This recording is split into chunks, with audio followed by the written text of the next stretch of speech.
So then you, my son, my daughter, be empowered by the grace that comes from the Messiah Yeshua, and the things you heard from me, which were supported by many witnesses.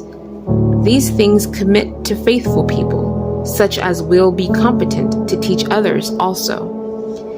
Accept your share in suffering disgrace as a good soldier of the Messiah Yeshua. No soldier on duty gets involved with civilian affairs, since he has to please his commanding officer. Also, an athlete can't win a contest unless he competes according to the rules.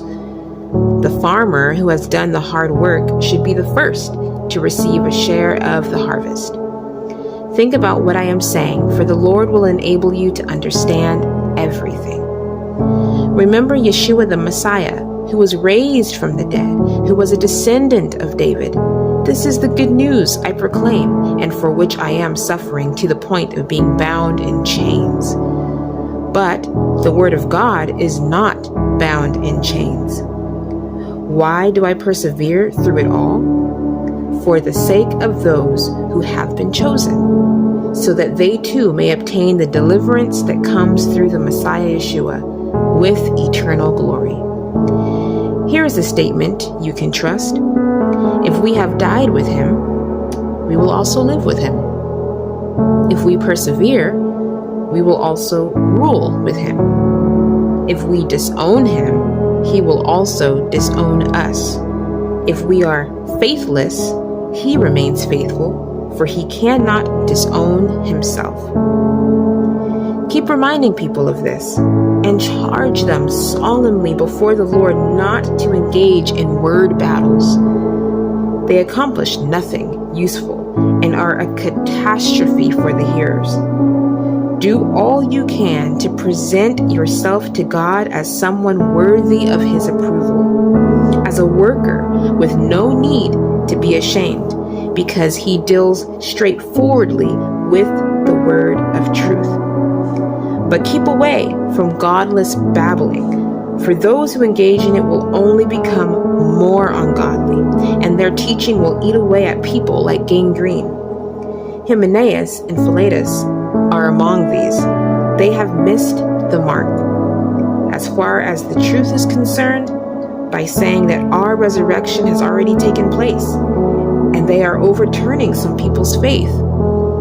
Nevertheless, God's firm foundation stands, stamped with these words: the Lord knows his own, and let everyone who claims he belongs to the Lord stand apart from wrongdoing.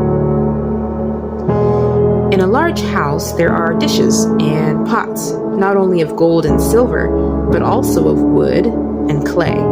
That is, some are meant for honorable use and some for dishonorable. If a person keeps himself free of defilement by the latter, he will be a vessel set aside for honorable use by the master of the house and ready for every kind of good work.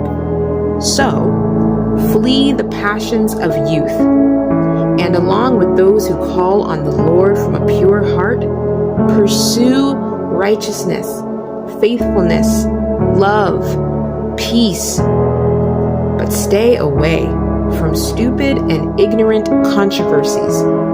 You know that they lead to fights. And a slave of the Lord shouldn't fight. On the contrary, he should be kind to everyone, a good teacher, and not resentful when mistreated. Also, he should be gentle as he corrects his opponents. For God may perhaps grant them, the opponent, the opportunity to turn from their sins, acquire the full knowledge of the truth, come to their senses, and escape the trap of the adversary, after having been captured alive by him to do his will.